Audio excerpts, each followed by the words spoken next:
Have you ever tried to pat a kangaroo? I'll never forget the first time I ever approached a kangaroo in the wild because it taught me something about God that is relevant to all of us.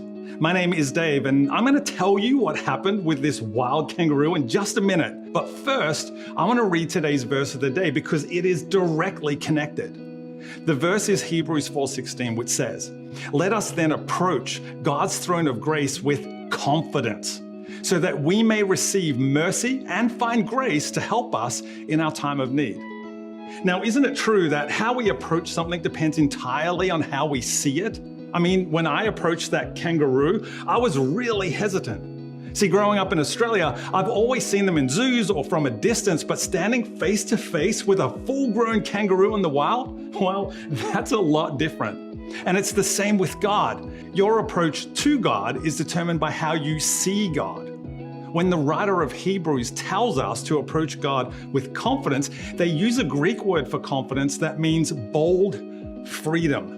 See, we're invited to come before God with bold freedom, not because we're worthy, but because He is gracious.